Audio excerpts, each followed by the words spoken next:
Assalamualaikum warahmatullahi wabarakatuh. Iwan Watwilah, para penonton setia IDN Project dimanapun berada. Pada video kali ini kita akan mendengarkan sebuah persepsi ya dari Bosman Mardigu Workweek. Di sini ada hal yang menarik yang perlu kita dengarkan, yaitu tentang bagaimana salah satu organisasi besar di tanah air yaitu Muhammadiyah yang beliau anggap adalah merupakan sebuah kekuatan yang luar biasa ya. Bahkan kekuatannya ini bisa menyaingi, menandingi atau mungkin bisa mengalahkan dari kekuatan yang kita tahu dengan sebutan Sembilan Naga. Nah, bagaimana persepsinya dan menariknya dari pemikiran beliau? Mari kita simak videonya berikut ini. Bayangkan ada konglomerat dengan total kekayaannya diprediksi mencapai 400 triliun rupiah. Aset tanahnya seluas 20 juta meter persegi. Jumlah ini kalau disatukan luasnya sekitar 4 kali Pulau Bali. Gila nggak tuh? Selain menguasai jutaan meter persegi tanah, organisasi ini memiliki 364 rumah sakit dan klinik, 384 panti asuhan, dan 356 pondok pesantren. Konglomerasi ini juga telah mendirikan 20.198 masjid yang tersebar di seluruh tanah air, juga di luar negeri seperti Uganda, Afrika Selatan, Jepang, dan menyusul pembangunan masjid di Spanyol. Yang paling mencengangkan adalah aset di bidang pendidikan. Mereka memiliki 20.000 sekolah taman kanak-kanak hingga SD, 3.200 sekolah menengah, dan 164 perguruan tinggi dengan 17.000 dosen dan guru, dengan 554.000 siswa yang tengah menempuh studi di sana. 3 universitasnya masuk jajaran 10 perguruan tinggi Islam terbaik di dunia versi Unirank pada tahun 2021. Universitas Muhammadiyah Surakarta dinobatkan di peringkat ketiga terbaik di dunia di atas Universitas Antarbangsa Malaysia dan Iran, University of Science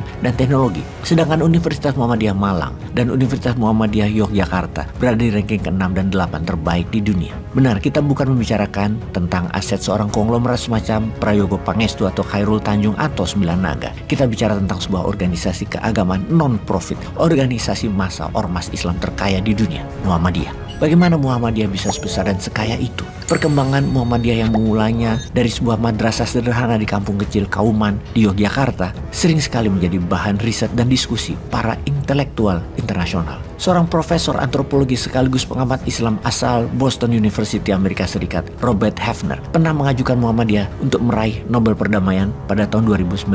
Meski gagal, Robert Hefner mengaku tidak pernah menyesal. Menurutnya, Muhammadiyah menjadikan Indonesia sebagai satu-satunya negara yang berhasil menjalankan amal sosial dan amal agamis yang sukses. Profesor Hefner meyakini negara yang paling berhasil mengembangkan format pendidikan Islam yang terefektif, terkini, dan paling islami dalam arti modern adalah Indonesia melalui Muhammadiyah. Dia juga memuji Muhammadiyah yang konsisten dalam menerapkan politik moral, politik yang fair, dan politik yang seimbang dan inklusif. Saya kagum Muhammadiyah tidak tergoda oleh politik. Tidak seperti Christian Evangelist di Amerika.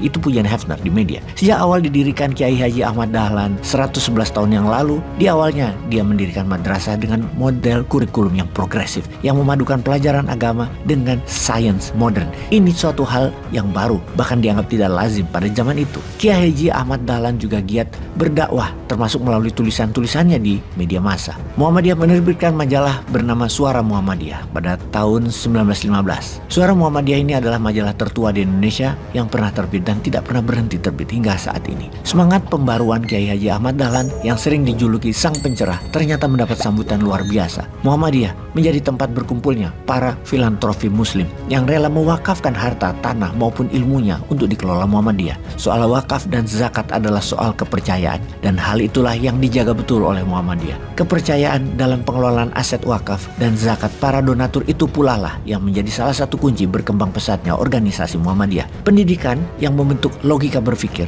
yang kemudian akan menjadikan output berupa akhlak dan adab adalah motonya Muhammadiyah. Sesuai juga dengan penggalan kata-kata Kiai Haji Ahmad Dahlan yang populer, teladan yang baik adalah khotbah yang paling jitu. Sekali lagi, teladan yang baik adalah khotbah yang paling jitu. Jadi bukan kata-kata, tapi perilaku. Baru-baru ini Muhammadiyah juga merambah bidang perhotelan dengan mendirikan Suara Muhammadiyah Tower dan Convention di Yogyakarta. Hotel ini dibangun secara mandiri tanpa sepeser pun hutang dari bank. Langkah ini menandai dimulainya dakwah Muhammadiyah di bidang ekonomi. Setelah menjadi pionir di bidang pendidikan dan karakter building, tampaknya Muhammadiyah juga ingin menjadi role model dalam membangun sarana umum. Pembangunan yang tidak mengandalkan hutang termasuk investasi asing. Muhammadiyah bisa membangun dengan sistem yang baik. Muhammadiyah menganut filosofi Islam yang kuat, memberi lebih baik daripada menerima. Alih-alih meminta bantuan pemerintah, Muhammadiyah justru banyak memberikan bantuan kepada negara. Saat negara kita pontang-panting menghadapi pandemi COVID-19, ratusan rumah sakit dan klinik Muhammadiyah menyediakan fasilitas dan tenaga medis mereka untuk membantu pemerintah. BPJS, Badan Penjamin Kesehatan milik pemerintah, justru berhutang kepada rumah sakit Muhammadiyah lebih dari 500 miliar rupiah dan Muhammadiyah tidak ngotot menagihnya. Suara kecil dari kampung Kauman itu kini telah mendunia. Kiai Haji Ahmad Dahlan, kiai dan pedagang batik yang egaliter itu telah betul-betul membawa perubahan besar dan fenomenal. Bukan hanya untuk masyarakat di sekitarnya, namun untuk Indonesia, juga untuk dunia. Terima kasih Muhammadiyah. Peace.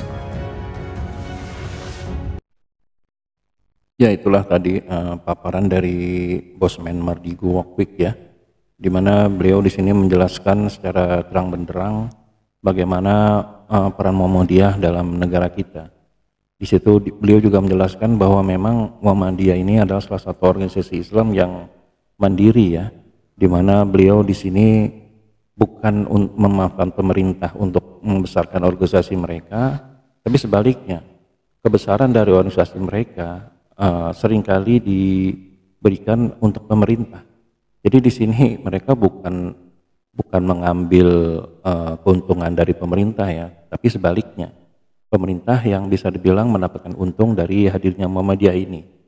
Ya sampai sangka gitu, Muhammadiyah ternyata pernah diajukan menerima Nobel perdamaian ya, tapi memang tidak berhasil di situ. Tapi di sini bisa dilihat bagaimana pengamat dari luar negeri saja bisa gitu melihat dari kehebatan dari Muhammadiyah.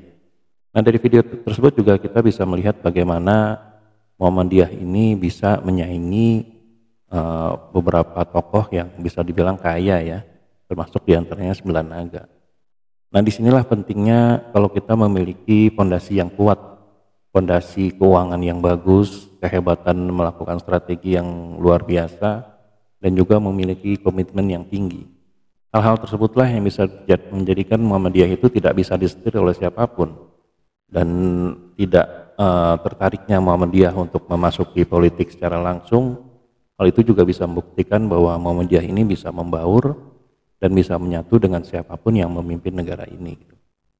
Nah jadi bagi teman-teman yang bisa dibilang sekarang sebagai simpatisan Muhammadiyah, sebagai anggota Muhammadiyah, ataupun hanya sekedar senang dengan Muhammadiyah, maka tidak berlebihan bila kalian semua itu memiliki kebanggaan yang cukup kepada Muhammadiyah dan mungkin juga bisa berperan langsung kepada organisasi Islam yang kita banggakan ini semua.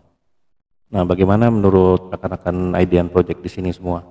Bagaimana pendapat semuanya tentang Muhammadiyah? Tuliskan di kolom komentar ya. Nah, IDN Project sampai di sini dulu. Ikuti video-video yang lain yang sangat menarik untuk diperhatikan. Bila memang ada kata salah, kami mohon maaf. Wabillahi taufiq wal hidayah. Wassalamualaikum warahmatullahi wabarakatuh.